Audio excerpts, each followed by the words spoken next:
خواجہ قطب الدین بختیار کاکی سب کہہ دو رحمت اللہ علیہ، بڑا ولی ہے، بڑا ولی ہے۔ آخری وقت آیا، وصیت نامہ لکھ دیا، انتقال ہو گیا، لوگ آ گئے۔ اتنا اچھا زمانہ تھا، مولانا مناظر احسن گیلانی رحمت اللہ علیہ نے لکھا ہے کہ خواجہ قطب الدین کا جنازہ پڑھنے کے لیے جو مجمع آیا ہوا تھا اس میں کم سے کم 15,000 محدث تھے، 50,000 قاری تھے، 80,000 ناظر قرآن پڑھنے والے تھے۔ ریل، موٹر، کار، ہوائی جہاز کچھ نہیں تھا، اتنی دنیا جنازہ پڑھنے آئی تھی۔ جب وصیت نامہ کھولا گیا، توجہ کرنا، بس یہ بات لکھ کر اگر آج آپ لے گئے تو انشاءاللہ میرا واز کامیاب ہو جائے گا، جلسہ کامیاب ہو جائے گا۔ وصیت نامہ کھولا، اس میں لکھا ہوا تھا میری نماز جنازہ وہ آدمی پڑھائے، میری نماز جنازہ وہ آدمی پڑھائے جس میں 3 شرطیں پائی جائیں۔ میری نماز جنازہ وہ آدمی پڑھائے جس میں 3 شرطیں پائی جائیں۔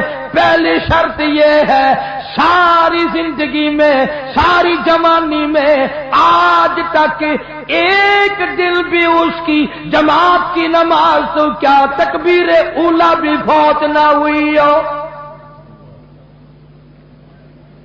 ایسا آدمی میرا جنازہ پڑھائے جس نے جب سے ہوش و حواس سنبھالا ساری زندگی میں اس کی نماز نہیں، جماعت نہ گئی۔ پہلی شرط تو یہ، اور دوسری شرط یہ ہے میری نماز جنازہ وہ آدمی پڑھائے جس کی ساری زندگی میں کبھی تہجد کی نماز قضا نہ ہوئی ہو۔ تیسری شرط یہ ہے میری نماز جنازہ وہ آدمی پڑھائے جس کی ساری عمر میں، ساری زندگی میں، بیماری میں، سفر میں، تندرستی میں، کاروبار میں، کسی حال میں بھی اس کی نگاہ غیر عورت پہ کبھی نہ پڑی ہو، غیر محرم عورت پہ اس کی کبھی نہ نظر پڑی۔ اب یہ تینوں شرطیں بڑی سخت، وصیت نامہ پڑھ کر سنا دیا گیا، کوئی آگے آنے کو تیار نہ ہوا، نہ محدثین میں سے، نہ مفتیوں میں سے، نہ قاریوں میں سے، نہ عالموں میں سے، نہ حافظوں میں سے، کوئی آگے آنے کو تیار نہیں۔ کیوں؟ سب کو یاد تھا بھی جماعت بھی کبھی نہ کبھی نکل جاتی ہے، تہجد بھی رہ جاتی ہے، اور دوستو سچائی کا زمانہ تھا، اس لیے کوئی آگے نہ آیا۔ اگر آج کوئی یہ وصیت نامہ لکھ کر رکھے گا انشاءاللہ بغیر جنازے کے تشریف لے جانا پڑے گا۔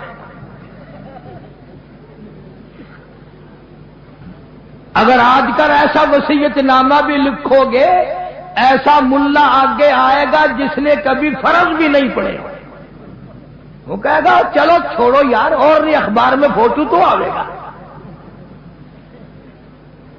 تینوں شرطیں بڑی سخت، خواجہ قطب الدین بختیار کاکی رحمت اللہ علیہ کی لکھی ہوئی شرطیں۔ صبح سے لے کر شام ہو گئی، عصر کا وقت آ گیا، جنازہ رکھا ہوا ہے، خلقت خدا کی آئی ہوئی ہے، نہ کسی میں یہ شرطیں پائی جائیں، نہ کوئی جنازہ پڑھائے۔ عصر کی نماز کا وقت جب قریب آیا، ایک آدمی صف میں سے نکل کر آگے آیا، جنازے کے قریب آیا اور منہ سے کپڑا اٹھا کے کہنے لگا او خواجہ تجھے کیا ملا، تجھے کیا فائدہ پہنچا، تجھے کیا چیز حاصل ہوئی، جاتے جاتے میرا پردہ کیوں کھول گیا۔ آج آج تک میرے رب کے سوا تیرے سوا کوئی نہیں جانتا میں کیسا ہوں.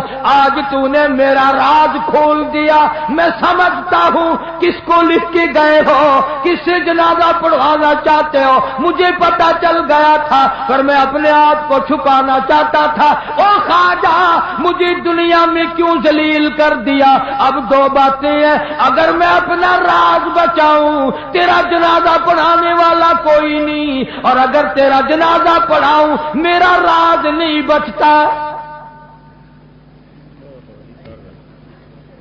کون ہے آج میرا پردہ بچائے؟ تو نے تو اپنا فائدہ کر لیا, میرا نام لکھ کر چلا گیا, شرطیں میرے بارے میں لکھی ہے. آج کے بعد دنیا مجھے کیا کہے گی؟ ابھی موت نہ جانے کتنا دور ہے. اگر اس کے خلاف ہو گیا میں کالی کملی والے کو کیا منہ دکھاؤں گا؟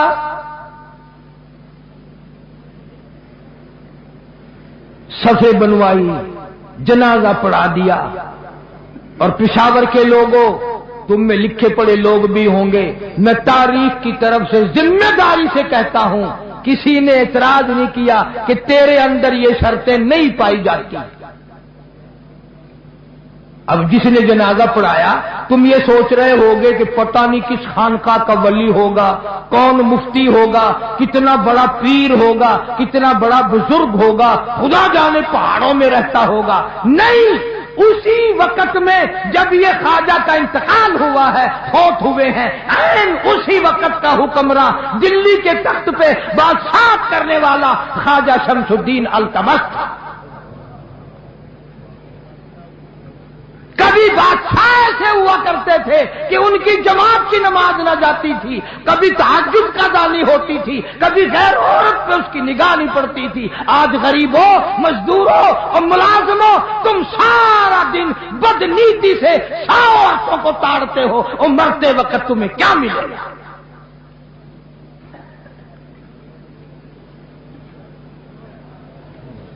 اور یہ لازمی بات ہے, جب بادشاہ متقی ہو, جب بادشاہ اتنا بڑا ولی اللہ ہو, جب بادشاہ اتنا بڑا دین حق کا پابند ہو, تو رعایا کا کیا حال ہوگا؟